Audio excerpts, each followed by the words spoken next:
요나라고 합니다. 요나서를 읽으면서 좀 부러워요. 요나를 보면서.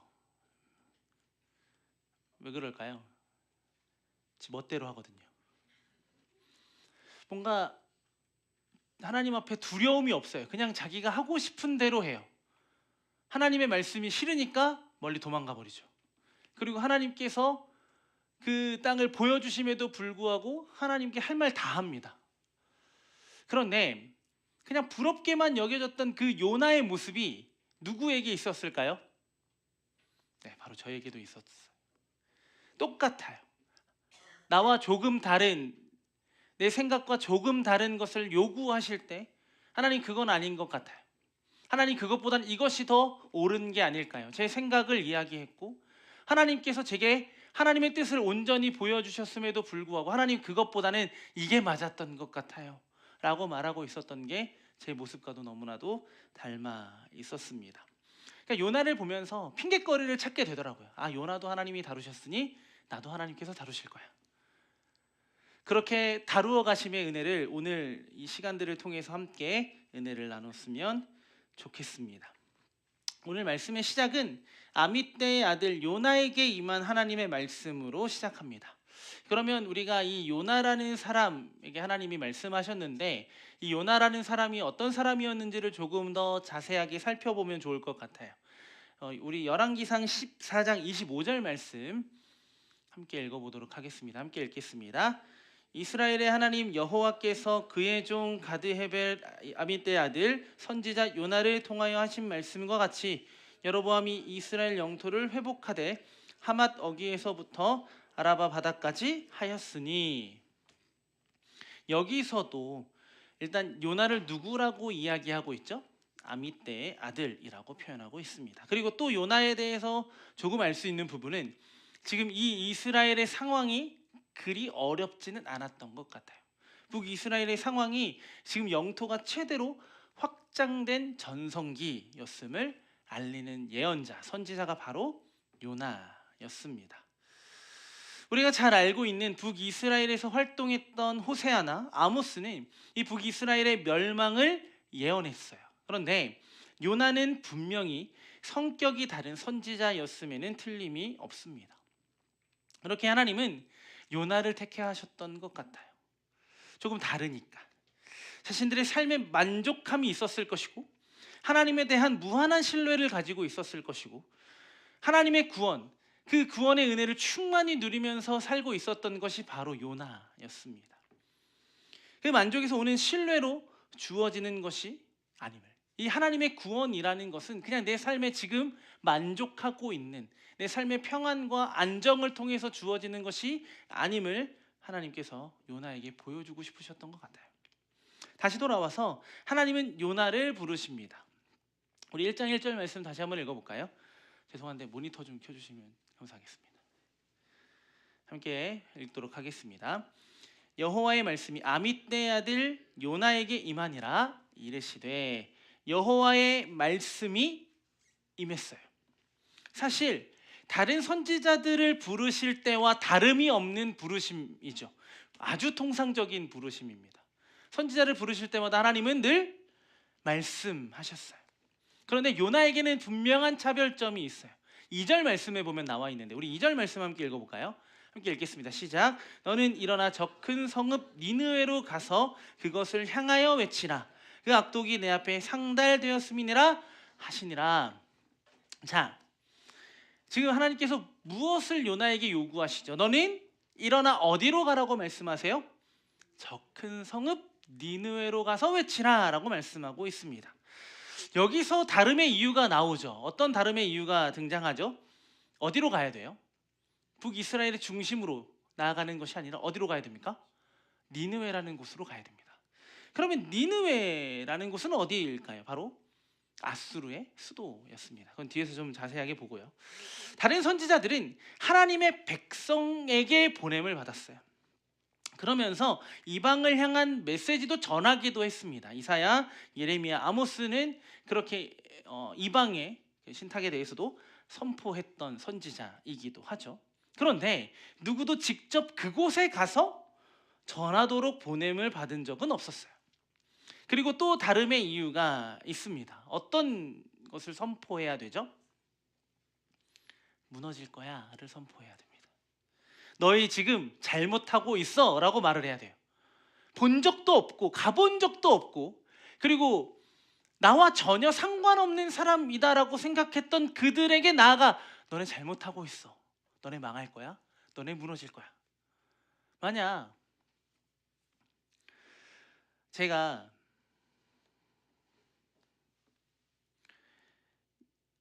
다른 지역에 가서 저를 아무도 모르는 지역에 가서 지나가는 사람을 만나서 당신 이렇게 살면 안 돼 라고 얘기하면 제가 어떻게 될까요? 어떻게 될까요? 상상에 맡기겠습니다. 우리가 알고 있는 답은 저는 매우 혼나겠죠. 직접적인 파멸을 선포해야 돼요. 아무도 한 번도 가본 적이 없는 그곳에 가서 그 일을 해야 된다는 겁니다. 이스라엘에서처럼 그 나라의 왕성함을 선포하는 것이 아니라 파멸을 선포해야 했어요. 그들이 하나님의 심판을 피할 수 없었던 이 니느웨가 하나님의 심판을 피할 수 없었던 이유를 무엇이라고 말씀하고 있죠? 악독이 하나님 앞에 상달되었다라고 하나님께서 말씀하고 계세요. 니느웨는 앞에서 얘기했듯이 아수르의 수도입니다. 아수르에 대한 고대 기록을 보면 아수르는 하나님의 심판을 피할 수 없을 만큼 잔인하고 폭력적이었습니다. 물론 잔인하고 폭력적이었기 때문에 그들이 하나님 앞에 악독이 쌓인 것은 아니겠죠.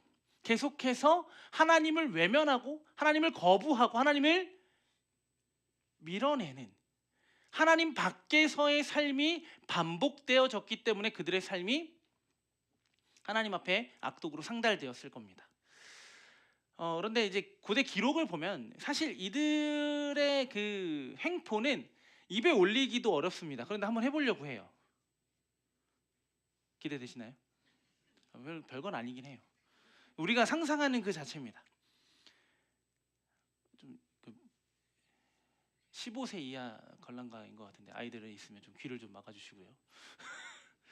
항상 유혈이 낭자되어 있는 그들이 지나가고 나면 피바다가 되는 거예요.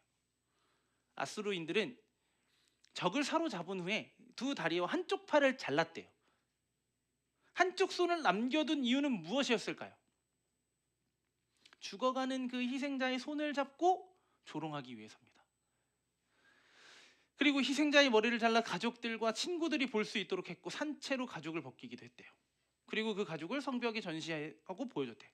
그리고 다음 세대들이 살아있다면 적들의 다음 세대들이 살아있다면 살아있는 상태로 불태우기도 했다고 합니다. 굳이 제가 왜 이런 얘기까지 했을까요? 하나님을 떠난 죄의 결과는 이러하다라는 거예요.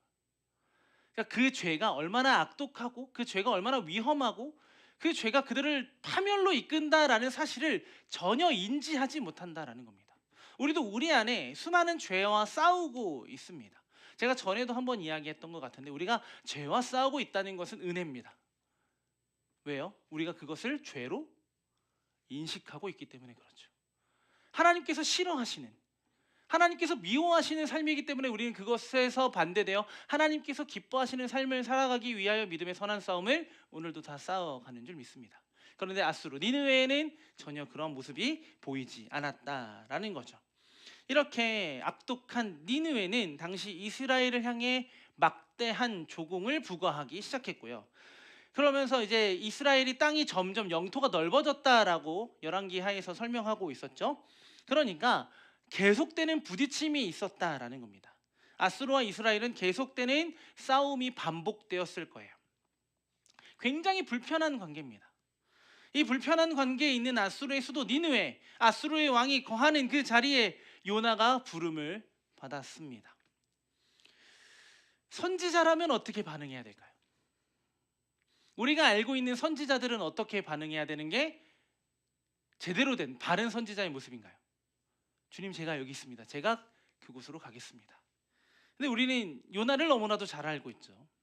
요나는 이해하고 싶지 않았어요. 이 오늘 말씀의 제목처럼 이 지금의 부르심을 인정하고 싶지 않았다라는 겁니다. 요나에게는 정말 쉽지 않은 일이었어요. 적의 나라로 가야 했고 심판을 선포해야 했습니다. 누구라도 피하고 싶은 길로 하나님은 요나를 지금 밀어넣고 계세요. 요나에게 있어서 지금 하나님의 부르심은, 이 하나님의 부르심에서는 그 선하신 하나님, 지금까지 이스라엘을 지키시고 보호하셨던 그 하나님은 보이지 않았다라는 거죠. 그럼에도 하나님은 계속해서 요나를 부르시고 요나를 어디로 보내세요? 니느웨로 보내십니다. 왜 그렇게 하셨을까요? 하나님의 선하신 계획의 시작은 아수르의 심판이 맞습니다. 그런데 이 하나님의 심판의 메시지 안에는 어떤 의미가 내포되어 있죠? 돌아오라는 거예요. 기회를 주시겠다라는 겁니다. 하나님의 심판의 메시지를 듣고 하나님의 주권적 섭리 안으로 들어와 그들도 하나님의 선하심을 보게 하는 기회를 그들에게 주신다라는 겁니다. 근데 이 마음을 요나는 이해할 수 없었어요. 일단 그래요. 적의 나라에 가는 거 상관없어요. 그리고 그들의 악독을 선포하는 거 저는 아무렇지도 않아요. 그런데 그들이 하나님의 선하심과 하나님의 자비와 사랑을 경험한다면 나는 싫어요 라는 거죠. 우리도 하나님께서 우리에게 요구하시는 삶이 있습니다. 각자 하나님께서 우리를 부르시는 삶의 자리들이 있다라는 거예요. 그런데 우리는 거기서 체크리스트들을 나열하죠. 그리고 체크합니다. 나와 맞는가, 나와 맞지 않는가, 조금 맞다, 그렇지 않다, 그렇다. 우리는 이러한 조금의 체크리스트들을 통해서 순종의 결과를 만들어냅니다. 이건 내가 순종할 만한 거야. 아니야, 이거는 내가 순종할 수 없어 라고 우리는 스스로 단정짓고 내가 원하는 일만 하고 있다라는 거죠. 그런 이 원수와 같은 이 니느웨, 아수르에 하나님의 자비와 사랑 선포된다. 이거는 있을 수 없는 일이라는 거예요. 그냥 악독이 상달되었으면 그들은 그 악독의 결과대로 무엇을 받으면 됩니까? 심판받으면 끝입니다. 그리고 그게 하나님의 선하심이다라고 여겼던 거예요. 그들이 하나님께로 돌아오는 것이 하나님의 선하심이 아니라 그냥 그 악독이 가득 찼으니 그 악독의 결과대로 그들은 죽어 마땅해 라고 생각했던 게 바로 요나였다라는 거죠. 우리에게도 이러한 마음이 찾아올 때가 있습니다. 밀어내려고 해도 밀어낼 수 없는 생각들이 우리를 장악할 때가 있어요. 그래서 하나님의 말씀을 요나는 외면합니다. 우리도 마찬가지로 하나님의 말씀을 그냥 버려버려요. 민족의 반역자로 사랑하는 민족을 버릴 수 없다라는 그 정당한 사유가 요나에게는 있었어요. 나는 내 사랑하는 민족을, 내 사랑하는 나라를 버릴 수 없어. 내 원수와 같은 그들에게 하나님의 사랑을 선포하는 일은 없을 거야 라는 그 신념이 요나로 하여금 하나님의 말씀을 저버리게 했다라는 겁니다. 여러분, 믿음은요, 신념이 아니에요. 내가 가지고 있는 어떠한 근거에 따른 믿음의 반응이 아니라 하나님을 인정하는 거예요. 하나님이 내 삶의 주인 되시고 하나님이 내 길을 인도하고 계시고 그것이 가장 선하고 아름다운 길이라는 것을 인정하는 것이 믿음이에요. 다 이렇게 믿음 생활하고 계시죠? 이렇게 고요하면 제가 어디까지 가야 되는지를 이제 항상 여기서 길을 잃어요. 그래서 요나는 결심하죠. 어떤 결심을 하죠? 3절 말씀 함께 읽어보겠습니다. 함께 읽겠습니다. 시작. 그러나 요나가 여호와의 얼굴을 피하려고 일어나 다시스로 도망하려 하여 욥바로 내려갔더니 마침 다시스로 가는 배를 만난지라 여호와의 얼굴을 피하여 그들과 함께 다시스로 가려고 뱃삭을 주고 배에 올랐더라. 하나님께서는 어디로? 일어나 니느웨로 가라 라고 하나님은 말씀하셨습니다. 그런데 요나는 일어나서 어디로 가요? 다시스로 도망갑니다. 다시스라는 동네는 정확하게 어딘지 몰라요. 근데 70인경에 따르면 다시스는 북아프리카에 있는 카르타고를 가리키는 단어로 해석되었대요. 이거 물론 중요한 게 아니에요. 제가 하고 싶은 이야기는 뭐예요? 니느웨는 어떻게 갈 수 있어요? 육로로 갈 수 있어요. 근데 다시스는 뭐 타고 갑니까? 배를 타고 가는 거예요. 그러니까 어떻게 해서든지 하나님의 말씀과 최대한 멀리 떨어지고 싶은 거예요. 반항하는 거죠. 그러니까 내가 원하는 방향대로 가겠습니다 라는 것을 땅땅땅 때리고 다시스로 도망갑니다. 정확히 어딘지는 알 수 없지만 육로로 갈 수 있는 니느웨가 아니라 배를 타고 가야 하는 타시스로 향하게 되죠. 동쪽으로 가야 되는데 서쪽으로 가는 겁니다. 완전 정반대의 길을 향하게 됩니다. 요나는 왜 그랬을까요? 위에서도 얘기했지만 하나님께서 부여하신 그 사명의 메시지와 내가 가지고 있는 신념이 부딪히는 거예요. 그러면 무엇이 우선되어야 합니까? 1번이에요, 2번이에요? 되게 처음 생각한 답이 맞아요, 여러분. 그건 제가 많이 경험해 봤던 것 같아요. 시험 볼 때 꼭 고치거든요. 고친 답이 정답이에요. 고치지 않은 그 원래 찍었던 답이 정답이에요. 그때도 찍었는데 다른 답을 찍었다는 거죠. 그러니까 저에 대한 확신이 없었던 거예요. 다시 돌아와서 1번이죠. 하나님을 우선, 하나님의 지금의 메시지, 우리를 향해 말씀하시는 그 하나님의 말씀이 우선되어야 된다는 건 우리는 너무 잘 알아요. 그런데 우리는 어떻게 반응하죠? 이렇게 고이고이 싸서 간직합니다. 그리고 어디로 가요? 내가 하고 싶은 대로 가요. 내가 가고 싶은 대로 간다라는 거죠. 그런데 요나가 이렇게 생각했던 이유는 그 후 좀 직접적인 시기는 다르지만 나훔 선지자는 니느웨의 멸망을 예언하거든요. 나훔 1장 1절 2절 말씀 우리 함께 읽어보겠습니다. 시작. 니느웨에 대한 경고 곧 엘고스 사람 나훔의 묵시의 글이라. 여호와는 질투하시며 보복하시는 하나님이시라. 여호와는 보복하시며 진노하시되 자기를 거스르는 자에게 여호와는 보복하시며 자기를 대적하는 자에게 진노를 품으시며. 자, 이건 지금 누가 이야기하고 있는 거죠? 나훔 선지자가 이야기하고 있는 겁니다. 그런데 이걸 지금 누가 얘기하고 싶은 거예요?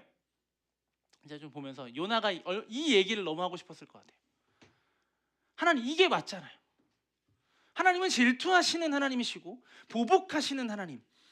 하나님은 그들을 그 죄에 대하여 진노하시는 하나님이시잖아요. 하나님, 그들을 대적하는 그들을 향해 보복해 주세요. 그들을 멸하여 주세요. 이게 선지자로서 하나님께 요구해야 되는 삶이다라고 요나는 여겼던 거예요. 하나님 말씀을 이루시는 분이죠. 그런데 그 말씀대로 이루어지는 것을 우리는 그 자리에 가서 목격해야 돼요. 그러니까 멀리서 그 말씀이 잘 이루어지고 있네. 하나님 역시 대단하십니다. 이게 믿음의 삶이 아니라 하나님이 보내신 그 삶의 자리에서 우리에게 주어진 그 말씀을 붙들고 우리는 하나님이 보내신 방향에서 그 말씀을 따라 살아가야 한다라는 겁니다. 우리도 이해할 수 없는 일이 펼쳐지면 순종하기 어려워요. 요나는 하나님의 명령을 정당화하는 어떤 합당한 근거도 찾을 수 없었습니다. 사실 우리의 생각으로 하나님의 말씀과 그로 주어지는 그 명령을 설명한 근거는 우리에겐 없어요. 우리가 자꾸 하나님의 말씀을 어떻게 하려고 해요? 해석하려고 합니다. 물론 잘 해석되면 너무나도 좋죠. 그런데 우리가 어떤 방향으로 해석해요? 내가 지금 뭘 보고 있느냐에 따라서 해석한다는 거예요. 지금 내가 무엇에 관심을 두고 있느냐에 따라서 그 해석의 결과가 매일 달라진다는 거예요. 매일 똑같은 말씀을 펴서 그 말씀이 나에게 주는 은혜가 매일 달라요. 물론 하나님의 말씀은 늘 새롭죠. 은혜는 늘 새로워요. 그런데 그 방향이 아예 다른다면 A로 가야 되는 방향의 말씀을 주셨어요. 그런데 오늘은 이걸 B로 가라고 하시는 말씀이라고 내가 뭐예요? 합리화한다라는 거죠. 우리는 정당할 근거를 우리에게 찾을 수 없으니까 그냥 내가 가지고 있었던 어떤 지혜와 신앙의 경험으로 하나님의 말씀을 합리화시켜서 내 뜻대로 하나님의 말씀을 실현하려고 한다라는 겁니다. 하나님만이 선하시고 하나님만이 절대적인 주권을 가지고 계신다는 분이라는 것을 우린 너무나도 잘 알아요. 그걸 믿고 있어요.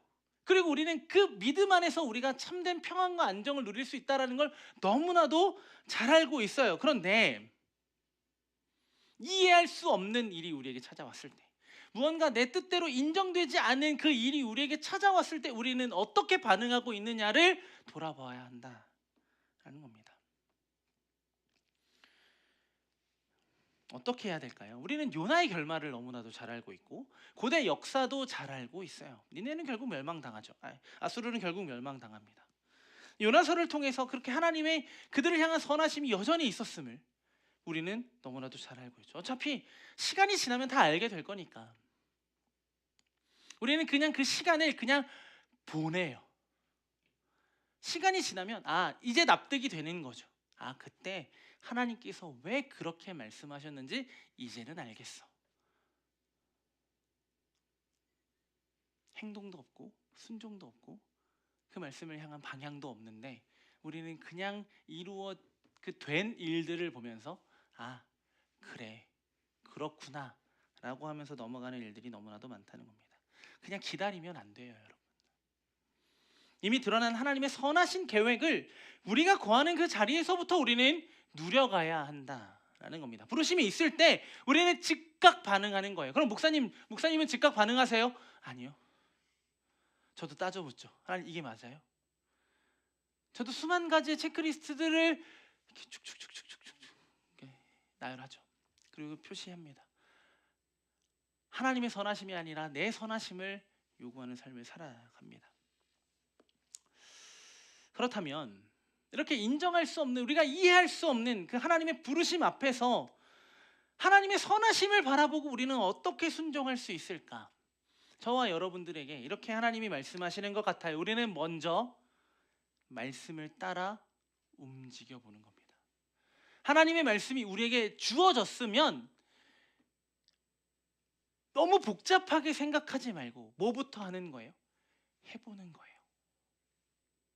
우리가 결정하려고 하지 말고 하나님의 말씀이 그대로 이루어진다라고 믿는다면 말씀에 따라 움직여서 그 말씀이 이루어지는 것을 우리는 바라보아야 한다라는 겁니다. 하나님의 말씀이 항상 이해되는 것이 아니라 우리와 충돌되는 경우들이 너무 많아요.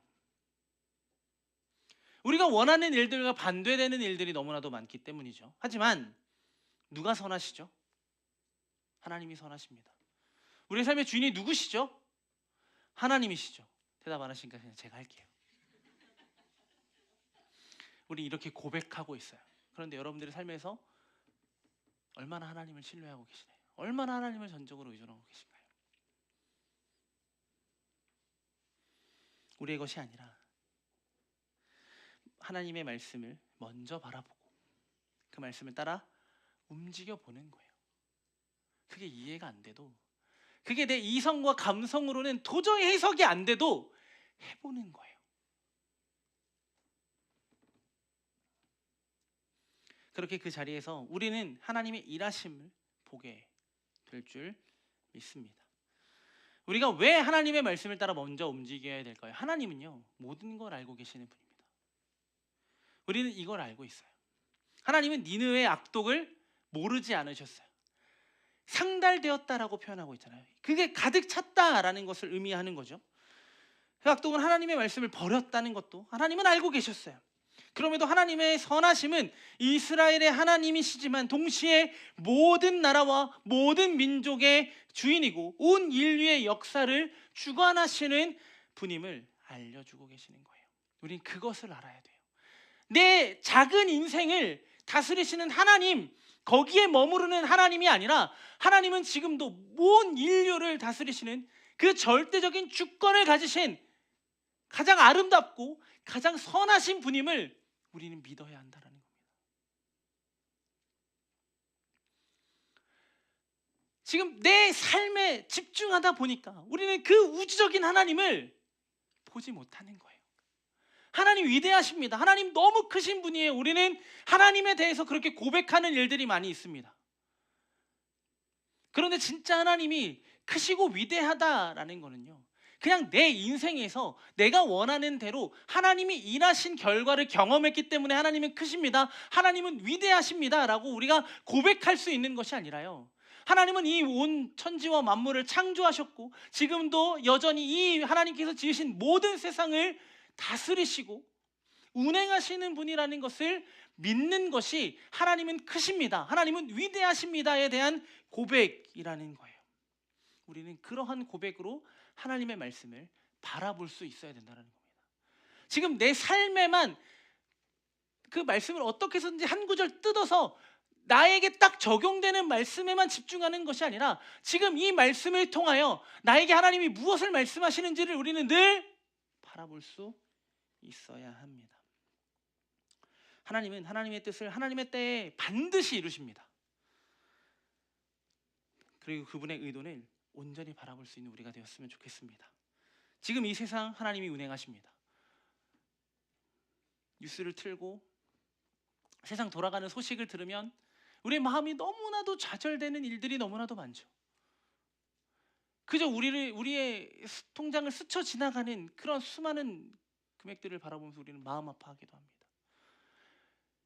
그러니까 우리는 계속 뭐에 집중하는 거예요? 여기에 집중하고 있는 거예요.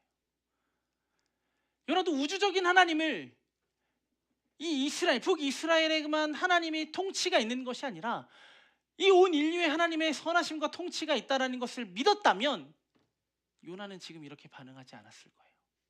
근데 요나도 지금 하나님의 나라와 영광스러운 그 하나님의 주권을 바라본 것이 아니라 내 삶에 임하신 그 하나님의 일에만 집중하고 있었다는 거예요. 이게 중요하지 않다는 게 아니에요.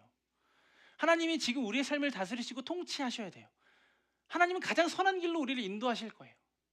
그런데 하나님은 지금 우리의 삶을 그냥 우리를 개체로 이렇게 운행하시는 게 아니라 온 우주적으로 하나님은 일하신다는 거예요. 우린 그 하나님을 발견할 수 있어야 합니다. 그러니까 우리는 하나님의 영역 밖에서 그 일들을 바라보면 안 돼요. 물론 하나님의 영역 안에 없는 건 아무것도 없습니다. 모든 것이 하나님 안에 있어요. 근데 우리는 자꾸 하나님 저편에서 보려고 합니다. 요나 4장에 보면 요나가 어떻게 보죠? 니느웨의 멸망을 저기 건너편에서 봅니다. 하나님의 자비는 그들과 함께 그들을 향한 긍휼을 외치며 그들과 함께 아파해야 되는 선지자가 그들의 멸망을 바라보면서 그렇지, 그럴 줄 알았어. 봐, 죄 지으면 저렇게 돼. 그냥 정죄만 하고 있었다라는 거예요. 하나님 안에서 그 일들을 보지 못하고 하나님 밖에서 그 일들을 보려고 하니까 하나님의 마음이 하나님의 말씀, 하나님의 마음을 그대로 담아서 선포해야 되는 선지자에게는 보이지 않았어요. 우리도 마찬가지라는 거예요. 지금 내게 주어진 그 말씀이 내게 이루어진다라는 것에 대한 믿음보다는 그냥 우리는 목격자가 되고 싶은 거예요. 그 말씀을 통해서 내 삶이 어떻게 역사하시는지가 궁금한 게 아니라 그냥 보고 싶은 거예요. 관찰자가 되는 거죠. 하나님 그렇게 일하시는군요. 근데 하나님은 그걸 원하시는 게 아니에요. 우리와 함께 일하기를 원하신다는 거예요. 그러니까 오늘도 하나님은 우리에게 말씀하시는 겁니다. 하나님이 지금 우리에게 그 말씀을 하시는 이유는 거기에 있다라는 거예요. 우리와 그 일들을 함께 하고 싶으시다라는 겁니다. 근데 우리는 수많은 세계관의 충돌 속에서 살아가고 있어요. 요나는 기본적으로 아수르를 향한 개인과 민족적인 시각을 가지고 있었어요. 그 세계관으로 하나님의 말씀을 해석하니까 하나님의 말씀을 온전히 바라보지 못했던 거죠. 선지자의 역할이 무엇이죠? 하나님의 말씀을 받고 있는 그대로 전하는 겁니다. 선지자의 마음과 선지자의 어떤 생각을 그들에게 선포하는 게 아니라 하나님께서 그에게 허락하신 대로 이야기하는 거예요. 우리도 하나님이 우리에게 말씀하시면 그 말씀대로 하는 거예요.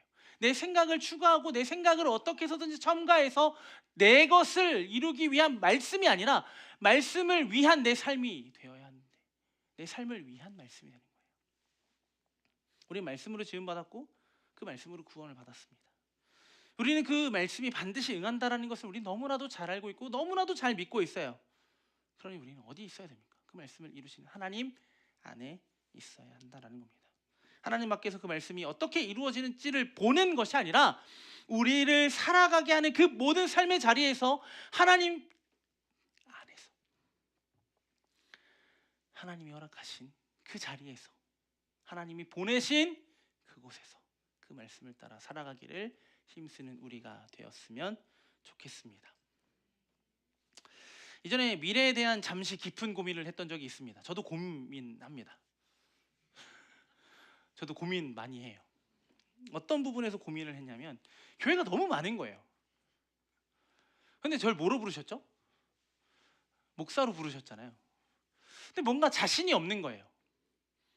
뭐 할 자신이 없었냐면 솔직한 마음에 살아남을 자신이 없었어요. 죄송하지만 살아남을 자신이 없었어요. 근데 그걸 숨겼죠. 하나님 앞에서 숨기고 나아갔어요. 그러면 하나님께 묻죠. 하나님 왜 저를 부르셨어요? 이런 질문들을 참 많이 했던 시기가 있었습니다. 그런데 저를 조금 지도해 주셨던 목사님이 계셨는데 그 목사님과 이런저런 이야기를 나누다가 지금 제가 가지고 있었던 고민에 대해서 나누는 시간이 좀 있었습니다. 그때 그 목사님이 저한테 왜 이렇게 얘기해 주시는 거예요. 목사님 왜 살아남으려고 하세요? 교회는 살아남기 위해 존재하는 게 아니라 살리기 위해 존재하는 겁니다. 타이슨이 제 뒤통수를 때리는 줄 알았어요.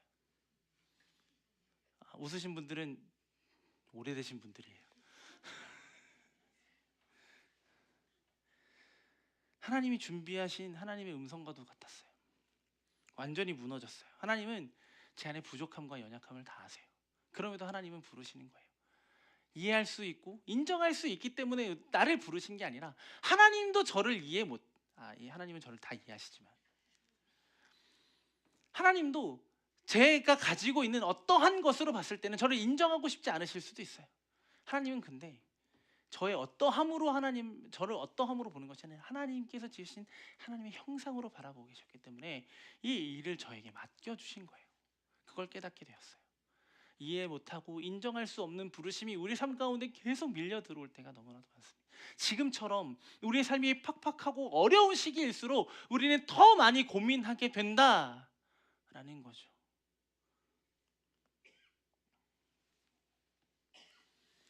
그렇게 인정할 수도 이해할 수도 없는 부르심 앞에서 하나님은 자신의 계획을 우리에게 보여주십니다. 말씀하신다라는 겁니다. 그리고 우리가 살아가야 하는 삶으로 우리를 그 말씀을 가지고 보내십니다. 그리고 그곳에서 우리와 함께 하십니다. 이제 말씀을 좀 맺을까요? 요나는 하나님께로부터 달아나고 또 달아납니다. 그러나 그가 아무리 다양한 전략을 구사해도 주님은 언제나 다시 요나를 어떻게 하시죠? 뽑아서 하나님께서 보내신 그 자리로 보내세요. 하나님 역시 다양한 전략을 구사하십니다. 이제 금요일 제가 설교하는 시간을 통해서 이 이야기들을 계속 좀 나눠보려고 합니다. 그분의 자비를 이해하지 못하고 받을 자격도 없는 우리에게 하나님은 새로운 방식으로 끊임없이 우리에게 자비를 베푸세요. 하나님은 그러실 필요가 없거든요. 그냥 가, 해 라고 하셔도 우리는 아무 말도 못해요. 근데 하나님은 인격적이신 분이에요. 그러니 우리를 다루어 가세요. 계속 설득하시고 말씀하실 거예요. 그렇게 하지 않으셔도 되는데 하나님은 사랑하시기 때문에 그래요. 하나님은 선하시기 때문에 그렇습니다. 우리 인생 가운데 이해할 수 없는 일들이 우리를 찾아오고 이 지금의 상황도 이해가 안 되는데 그 이해되지 않는 일을 하라고 말씀하시는 하나님을 더 이해할 수 없는 지금의 내 삶일지라도 하나님은 그 하나님의 가장 선하고 아름다운 길을 우리를 통해 일하실 겁니다. 그렇게 하나님의 자비를 바라볼 때 인정할 수도 없고 이해할 수도 없는 부르심과 말씀 속에서도 하나님의 선하심을 우리는 보게 될 줄 믿습니다. 그렇게 피하고 숨으려고만 하지 말고 날마다 주어진 말씀 앞에 온전히 서서 하나님께서 이루시는 그의 선하신 일들을 바라보고 그 부르심이 인정할 수 없다고 말하는 우리가 아니라 우리의 삶을 다루어 가시고 그 부르신 뜻대로 이루어 가시는 그 절대적인 하나님의 은혜를 인정하는 우리의 삶이 되었으면 좋겠습니다. 그래서 그 부르심 앞에 망설이거나 저버리는 것이 아니라 충성과 순종으로 반응하는 저와 여러분들이 되시기를 예수님의 이름으로 간절히 소망합니다.